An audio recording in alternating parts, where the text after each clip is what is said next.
name is Eric McNeil. Let's hear it for Eric McNeil.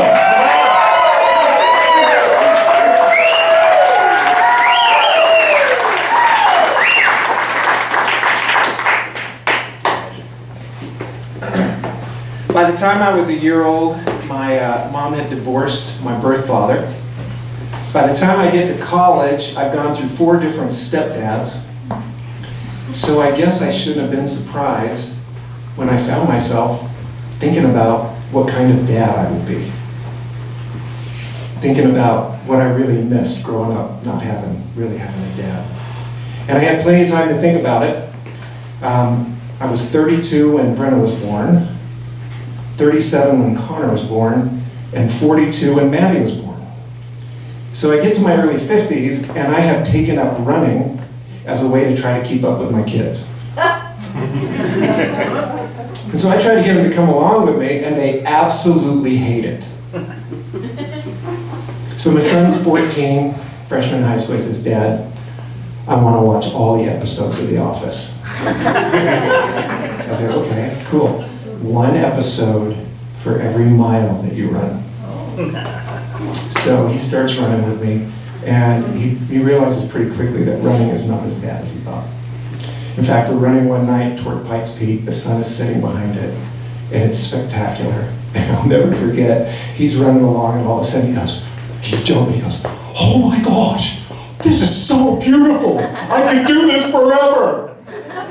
So I was there when my son experienced his first runner's high.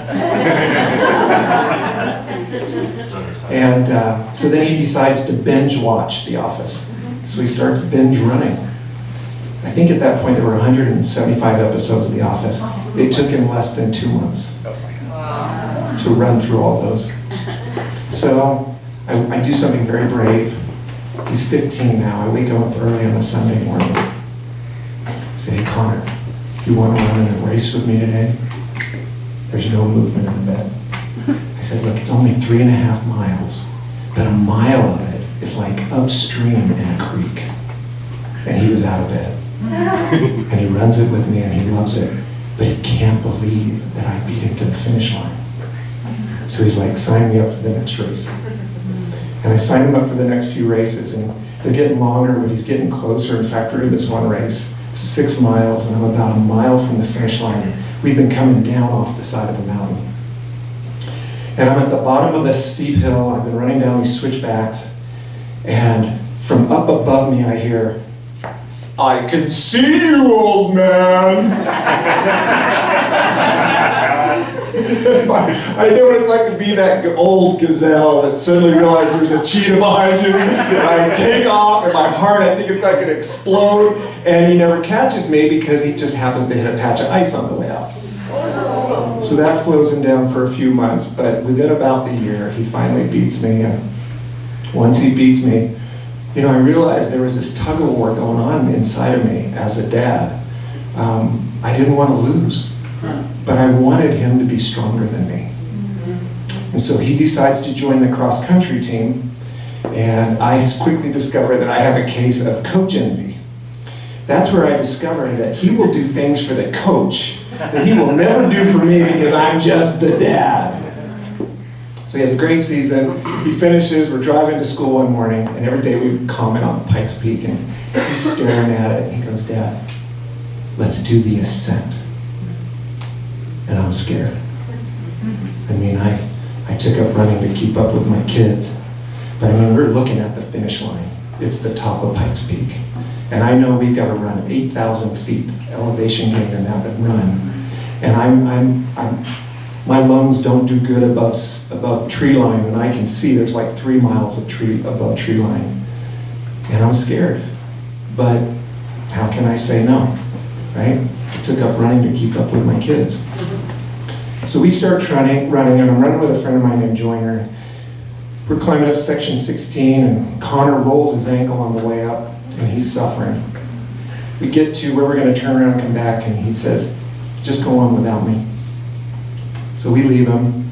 We wait for him at the bottom. He shows up, and he's trying to keep a stiff upper lip, and as soon as Joyner leaves, the tears start coming down, and he takes off his shoes, and he throws them in the car. He goes, "That's it, I give up."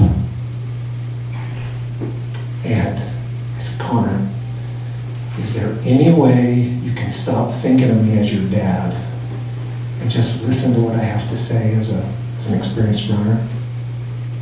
And my son is not a talker, so he just looks at me.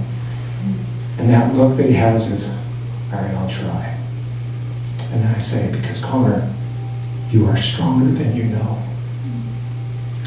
So he gives it a shot, and I can tell it's a struggle. But we finish our training. The day of the ascent, I think out of kindness, he stays with me about halfway up. And I go, just go. And he takes off, and he's waiting for me at the top. He gets to put my medal on my neck. And we load up in the buses and head down. And I said, you know, Connor, we trained for a marathon. There's one in 3 weeks. What do you think? And I think because he was on a runner's high, he was like, sure, let's go. So we start the marathon. We get about halfway, and I'm ready to go, and I look at him, and all of a sudden I can tell he's not. And he starts dragging, and the steps get smaller and smaller. By about mile 20, he's taking these baby steps, and he's trying to keep a stiff upper lip, and now he won't even make eye contact with me. He is in so much pain, and I can see the fear, the real fear of how bad is this going to get, and it's breaking my heart, because I can tell he's suffering. And I say, look, buddy, you don't have to keep doing this, we can walk. So not only do we walk, he actually lays down on a bench for a little bit. We walk in, and we get about a mile from the finish line, and he just can't take it anymore. His pride kicks in and goes, let's run. And he takes off, and as soon as he opens his stride, he goes, the pain is gone. And then I can't keep up with him. I'm like, dang it, I stayed with him this whole time, and now he's gonna leave me. So I run as hard as I can. He beats me across the finish line, but it takes us 6 hours. The ascent was 5 hours. So the next fall, he starts college at Humboldt State University as a marine biology major. One of his first classes is zoology, and it's clearly a readout course. Gets to the final, he calls me up this Sunday. Remember, it was a Sunday, and the final was on Tuesday. He goes, Dad, oh my gosh, we already had 500 words on this final, and the professor just sent out another 150. He goes, I got people on my floor coming by, they're done, they're dropping out, they're quitting. I go, how about you? And he goes, Dad, come on, I've run a marathon. And I knew my son was set for life. I knew he understood, sometimes you just gotta push through that pain.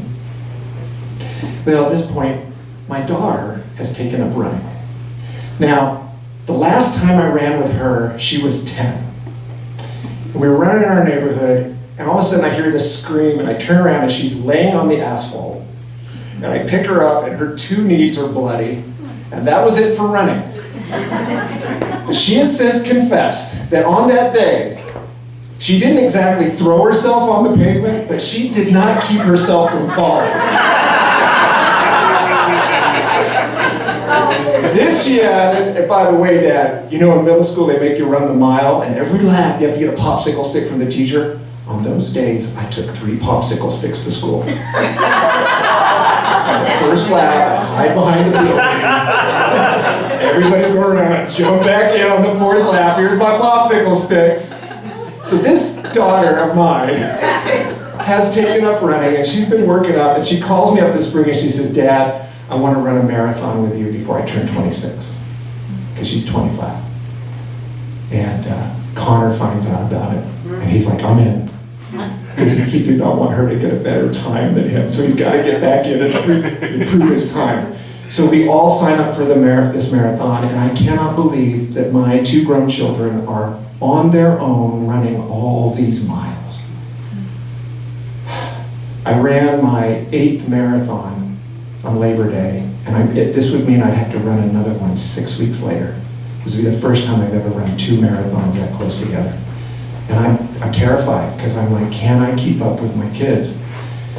And Brenna calls me up about halfway through the summer, and she's like, Dad, oh my gosh, my body is falling to pieces. And I started asking questions, and I find out, I said, well, which program are you doing? And she goes, I chose an intermediate level. And I said, intermediate? Why aren't you doing the beginner? She goes, I don't know. thought, I'm average. And I said, switch back to the beginning. So she switches back, and that helps a little bit. And then on her 18-mile run, she calls me and she goes, Dad, I couldn't even, I got to mile 15. I had to stop. She starts describing what happened, and it's called hitting a wall. I started asking her questions. I said, how much fuel did you take on your 18-mile run? 380 calories. And I said, how about electrolytes? She goes, what do you mean? She didn't want to put anything but water in her Camelback. So she has been running with just water and like no calories. She says, Dad, I wanted to lay down on the ground and die. So I can't believe that my 25-year-old hasn't like read up a little bit. So I said, look, you gotta do electrolytes, you gotta find fuel, you gotta find something that's not gonna upset your stomach. And you got one more long run, you gotta try it on that long run. So she calls me up after her 20-mile run, and she goes, she's like giddy. She's like, Dad, it was so easy. And I'm thinking, all right, the only thing that can happen is like I'm gonna get a cold or eat something bad, so the universe is aligning. So the night before the race, we picked the Humboldt Redwoods Marathon. And this was just last month, October 14th. And so I fly out there, and we show up the night before the race, we're pulling all our junk out, all the stuff we're getting ready for. And she notices that in my stuff, I have lots of painkiller. She goes, how much painkiller are you gonna take? And I start telling her, and she's like, she has this look on her face, and I'm like, what? And basically it was like, Dad, when is it just like cheating? What are you talking about? Because I told her it's okay to walk a little bit once in a while where you're eating your fuel and taking a. She's like, she has this thing in her head, like she had to do it like the hard way.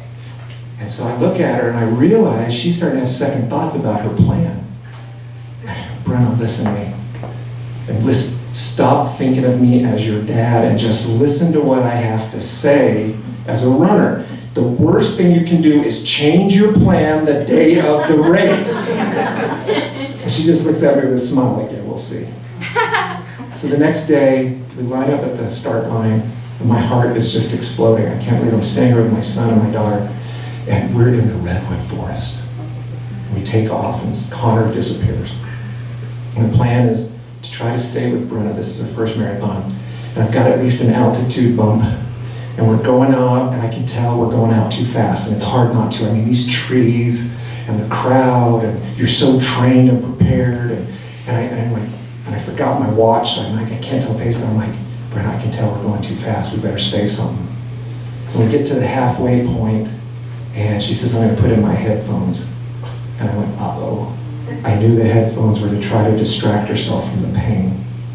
So we get to about mile 18, and Connor comes flying by on his way to the finish line, and I'm high-fiving and videotaping, and she looks at me, she goes, no more video, Dad. I thought, uh-oh, here we go. Back to that little girl on that asphalt street. And so I said, okay. And she goes, Dad, my ankles are killing me. And she starts to get a little look of fear in her face. And then we run out of redwoods. We get to the edge of the park, and we have to go out into a place where there's no trees, and the temperature goes up like 20 degrees. And she starts to get this look of fear on her face. And I said, Brenna, it's okay. You can walk a little bit. You don't have to keep running. But I want you to know you're stronger than you know. And we get to a point where we're headed toward the finish line finally. And she says, Dad, I've got horrible cramps. Like internal cramps. And I can hear her going like this, like she can't take a deep breath.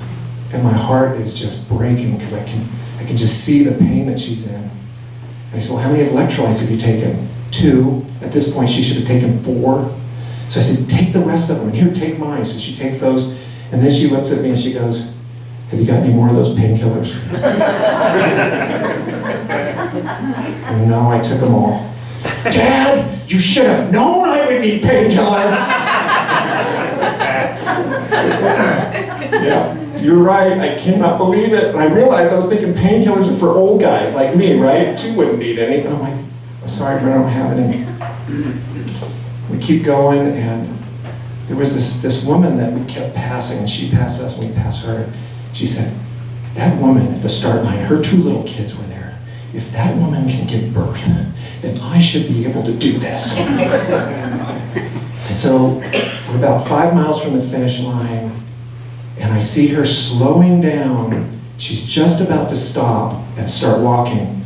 But right before she gets to that complete stop, I hear her say to herself, not to me, I did not do all this training for this to end this way. And she starts running. And now I am struggling to keep up with her. And she runs it in, and we get close to the finish line, and as we approach the finish line, she says, Dad, hold my hand across the finish line. And suddenly, all the miles I have ever run in my whole life were worth it. And it was like I had never even been in this race. This was the shortest marathon I'd ever run. Suddenly, I didn't want it to end. We run across the finish line. She immediately stops and goes, I am never doing anything like that.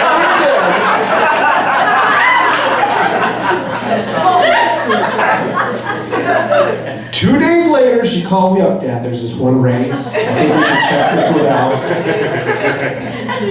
And Connor is standing there waiting for us. He breaks 4 hours. He shaves 2 hours off his previous time. And I am just giddy.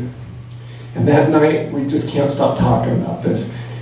And then we're at a dinner table, and everybody's talking, and he leans into me. This is the boy that says nothing to me. And he says, Dad, I want you to know that for the whole race, I kept thinking about what you said, that I'm stronger than I know.